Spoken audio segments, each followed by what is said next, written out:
Welcome to HSBC Global Viewpoint, the podcast series that brings together business leaders and industry experts to explore the latest global insights, trends, and opportunities.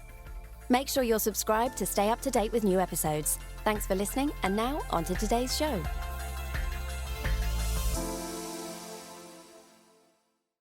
The following podcast was recorded for publication on the 20th of April 2023 by HSBC Global Research. All the disclosures and disclaimers associated with it must be viewed on the link attached to your media player. Hello, I'm Piers Butler, and welcome to a special edition of the podcast. Today, we're going to be talking about all things inflation. Inflation has been dominating the headlines for over a year now, with prices accelerating at multi-decade high speeds in some countries. And despite aggressive rate rises by central banks, levels have remained persistently elevated. So where do we go from here? Well, Stephen King, HSBC's senior economic advisor, is on hand to help. He's just published a new book on the topic, titled We Need to Talk About Inflation, 14 Urgent Lessons from the Last 2,000 Years. He joins me in the studio. Stephen, welcome to the podcast. Well, Piers, it's lovely to be here. So, Stephen, firstly, a mea culpa on my part. When you published an article in the Evening Standard in May 2021, warning that inflation wasn't going away, I was, as you refer to it, in camp transitory. And I didn't believe you, thinking you were being far too pessimistic. So what made you so sure, and what was that the starting point of writing the book, or was this something that you had already been working on? Well, Piers, you should show more faith in me. That's what I think I would say on this one. So I think it's fair to say that, obviously, at the beginning of 2021, talking about inflation was quite controversial because the general view was that with lockdowns and a collapse in demand, this would lead to disinflationary pressures or maybe even deflationary pressures.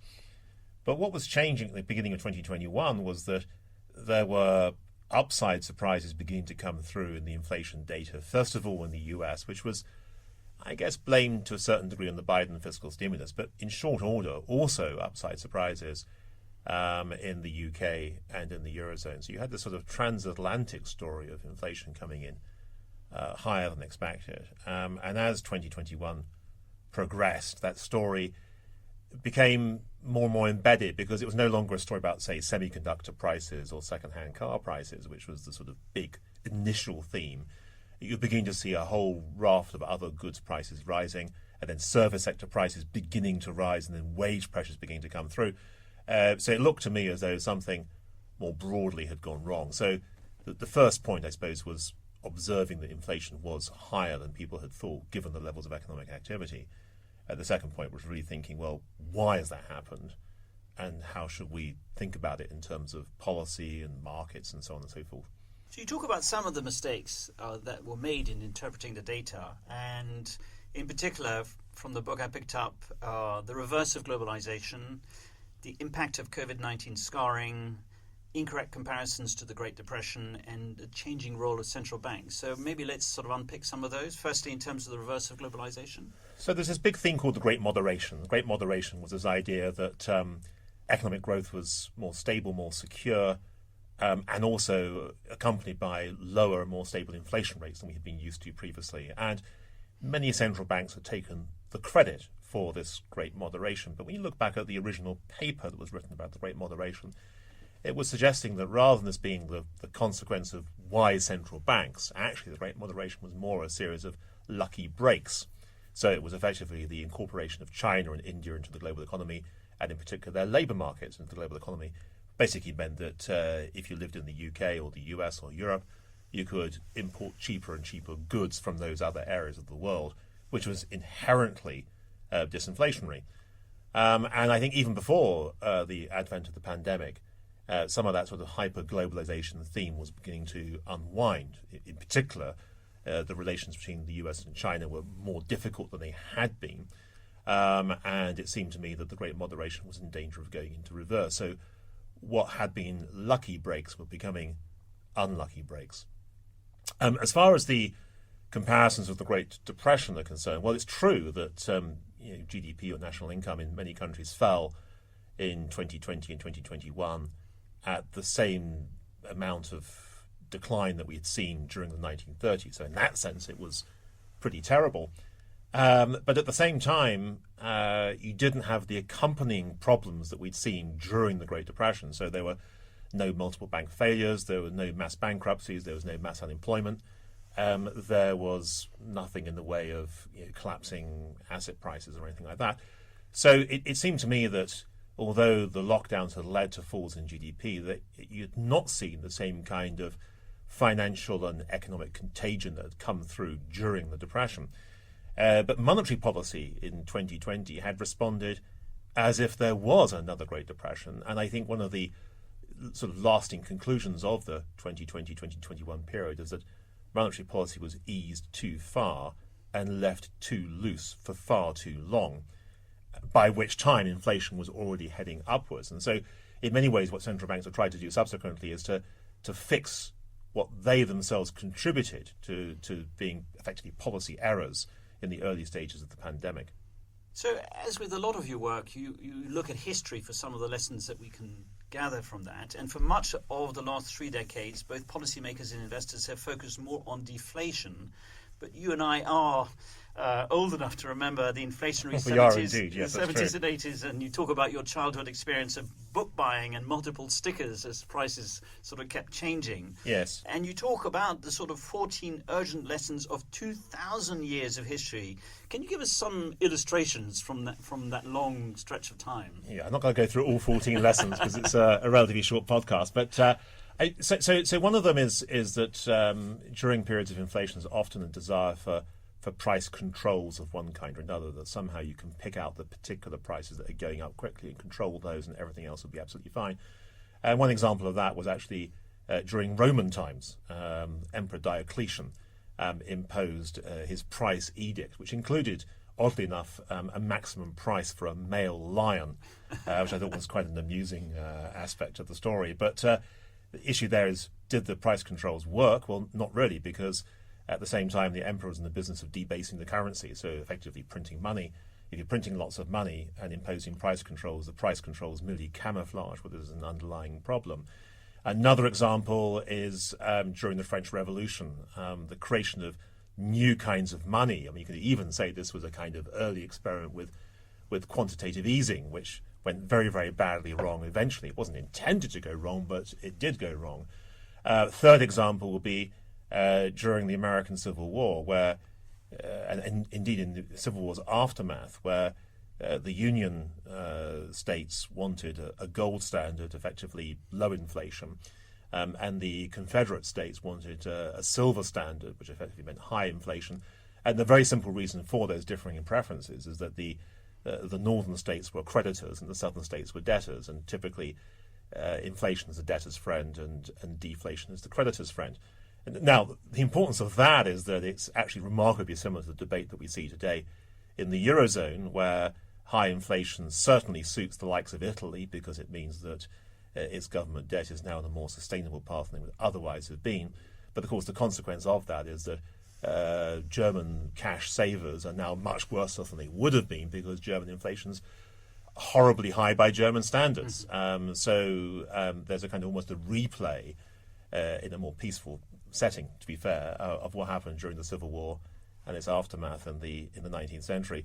And then perhaps the most obvious one is the 1970s, where our folk memory of the 1970s is that much of the inflation was caused by higher oil prices, first of all in 73 and then secondly in 1979. But actually, when you look at the 1970s, you realise that inflation was already completely out of control before the 1973 oil price increase. The policy had been left too loose, the people were too relaxed about inflation, they were too happy to give excuses of external shocks for explaining why inflation was so high. And there are remarkable echoes of that today in terms of much of the discussion we're seeing about inflationary pressures in different parts of the world. There is a fascinating chart in your book that tracks the evolution of a real pound from the 1900s to the current day. Can you just illustrate that for us? Yeah, so if you think about inflation, one way of defining inflation is not so much in terms of the rising price of goods and services and wages, it's actually just the falling value of money. And throughout much of history, money has fallen in value and risen in value. There have been periods of inflation, periods of deflation. what's been striking about the 20th century and beyond is that almost all the time you've had inflation. In other words, that money has lost value. So if you held a pound in 1900 for the next 100 years, it would only be worth 2 pence 100 years later. So it just goes to show that persistent inflation is a mechanism that effectively destroys cash savings. So people who've got cash savings are hugely vulnerable to that idea of inflationary persistence. The latest headlines in the UK imply inflation have peaked, and as a consequence, so have interest rate hikes. Are we being lulled into a false sense of security? Well, I think here the issue is partly about trade-offs. Yes, we know that energy prices are likely to fall or have fallen already and likely to push headline inflation lower during the course of this year. But at the same time, depending on where you look in the world, you'll find that so-called core inflation, whether it be food or excluding food or energy prices, is still very elevated. Wage growth is quite firm in many parts of the world, certainly firmer than it had been. So there's been a kind of wage response to the price increases that we've already seen. And I think also there's a risk that perhaps we haven't fully recognised what has actually fundamentally changed in terms of inflationary risks in recent times. So in the book, I've got these 4 tests. Yes, tell us about those. And the first of those tests is really the idea of whether we've changed our institutional arrangements in the way that actually has increased the chances of having inflation when you're least expecting it. So one example of this actually is QE, is quantitative easing, because QE effectively is a way of nationalising bond markets. And bond markets are always useful as a kind of early warning indicator of future inflationary pressures. But if you've nationalised them, you've got rid of your radar system. So it's a bit like sort of trying to deal with an enemy bombing raid when you haven't got any radar. You're going to be too late to deal with it. And in many ways, QE has led us into the same kind of position that inflation crept up and wasn't spotted because the bond markets were unable to respond because you had too much in the way of QE. That's one example. One test is, say, the idea that you had a shift in the institutional arrangements. A second test is monetary expansion. It's true that in recent months, money supply has contracted in various parts of the world, but it's a contraction that's followed a massive increase in 2020 and 2021. And the idea that somehow that massive increase would have no inflationary consequences seems to me to be absurd. But nevertheless, central banks, almost all of them, were ignoring monetary evidence back in 2020. It was just deeply unfashionable. And therefore, an early warning sign, I think, was missed at that particular point in time. A third test is, we discussed this already, Piers, which is the issue of the great moderation. That I think we've had a series of negative supply-side shocks. It's described now as nearshoring or reshoring, and trying to reduce some of the risks associated with fragile global supply chains. All these things are happening, but they come with costs. Effectively, you're going to end up with higher prices for any given level of economic activity. So basically, a reversal of the great moderation. And the final test is the idea that central banks have tried to use what I describe as time machines to solve their policy conundrums. Effectively, what they do is they say, well, look, we've got an inflation target, let's say 2%. We're going to forecast 2% in 2 years' time. We're going to hope that the public believe what we're saying. And if the public believe us, then we'll probably hit 2% in 2 years' time. The problem with that is that effectively using a time machine to go into a future which you have already defined as being a future of 2% inflation. The point there is that actually you don't really know in real time whether inflation will be at 2% in 2 years' time. The time machine argument is saying we have a perfect view of the future when in actual fact we're living in deep uncertainty. And the idea of perfection, I think, encourages a level of complacency that isn't ideal when you're having to deal with these inflationary risks. And just on central banks, apart from the perils of forecasting, you talk about the changing role of central banks and how that's potentially undermined their inflation-beating credentials. So they now have multiple objectives. If you go back to the sort of, I suppose, the good old days of the Bundesbank and its absolute prime, you always thought of the Bundesbank as a central bank that was focused on price stability and price stability alone. Admittedly, it might have had a secondary role as a lender of last resort, which most central banks have. But it wasn't as though it was having to think about price stability, maximum employment, maximum growth, low bond yields, green finance, financial stability of one kind or another. Central banks now have been given a range of tasks, a range of objectives, which sometimes are mutually consistent with each other, but not at all times. And the problem with having multiple objectives is that when you discover that you can't hit all of them at the same time, you're then forced into what are effectively political judgments. And most central banks are ill-equipped to make those kinds of choices. It's politicians that need to make those choices. If you're asking central banks to do it, there's a significant danger that they make the wrong choices, or that they end up with compromises that actually take them away from what I think should be their primary objective, which is price stability. Stephen, there's lots more to talk about, but I think we've run out of time. So thank you very much for your insights and for joining the podcast today. It's an absolute pleasure, Piers. Thank you. Before we end, one important piece of news. Voting for the annual Institutional Investor Survey has opened and will run until the 5th of May. If you are a client of HSBC Global Research, we really would appreciate your support. So if you value the information, insights and ideas that we provide, please participate in the survey. The web address that you need is voting.institutionalinvestor.com. So that wraps up things for this week. Thanks again to Stephen King for talking to us about his new book. We'll be back again next week with another edition of the podcast, so please join us then.